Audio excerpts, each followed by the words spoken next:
The Zowie CELERITAS II is a full-size gaming keyboard featuring Flaretech optical switches. I'd suggest they're closest to red and black, somewhere in between in terms of actuation force required, but it comes in traditional red and black Zowie colours with a small embedded Zowie logo on the wrist rest, as well as red LED backlighting.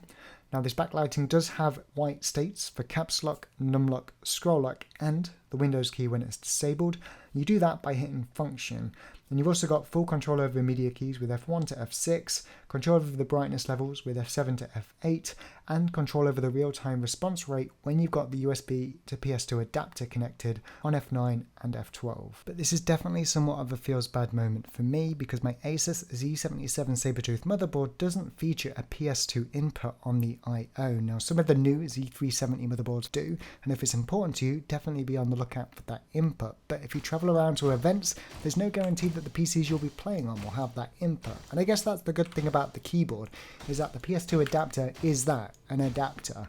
So if you can't use it, you've still got that great 1000Hz polling rate, which even though the Flaretech optical switches operate at a mere 0.03 milliseconds, the difference between that and 1 millisecond, you would argue, is almost unnoticeable, and still mouse response time, sensor and control over that device is king when it comes to aiming at opponents. Keyboards will only do so much, and there's certainly other more important areas when it comes to the keyboard and the switch type that will make a difference or an impact to the games that you play. Although what I would say to close this point is that if you're connecting this via USB, definitely consider putting it on a different USB bus to your mouse just to avoid that floaty or unresponsive feel on the slower of systems, or on systems where you've got things like USB webcams, USB condensers, 1000Hz gaming mouse and 1000Hz keyboard all on the same USB bus, because it's all sharing bandwidth, and if you can separate them, the better. But enough of the jargon. How is gaming on the CELERITAS II? Well, quite honestly, pleasantly surprising. Now I moved away from traditional cherry switches at 4mm key depth and 2mm actuation and reset, such as red, black and nature white, because I felt the time after actuation to bottoming out and back up to reset to be too much. And this is all important when it comes to doing micro movements in game and when it comes to null movement. And there's an article linked in the video description if you want to read up more that I wrote about 2 to 3 years ago that details the difference between membrane, chiclet and scissor with things like cherries and Omron Roma G in the Logitech, and it's definitely worth a read if you're interested. But coming to this, they're closer to that of cherry switches, and I felt it was going to be a step backwards. But with the iron spring inside that does make for a slight ringing noise when you bottom out the key hard, means the key bounces back incredibly quickly, so I'm still getting that therapeutic typing experience whilst having a very responsive key. Now that's not to say I wouldn't still prefer Zowie to have reduced the total key height. I probably would have, particularly if they could get it to 3mm like the Omron Roma G.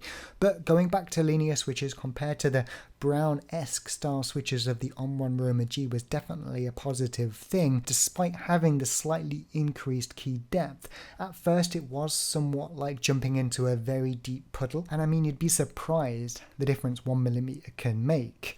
But I'm able to do extremely small micro movements. I can adjust my crosshair that little bit extra when it comes to stepping out in games like Counter-Strike. And obviously it has full N key rollover, meaning no matter how many keys you press, they're all going to register and your PC's not going to start beeping at you. And those infrared switches, meaning that as dust builds up over time, if you don't clean your keyboard often, you're not going to run into any issues with double key presses, and you're going to get a reliable keyboard for years to come. But in order to close off and summarize the video review, this is a very good gaming keyboard at an extremely expensive price point, particularly if you're unable to utilize the PS2 functionality.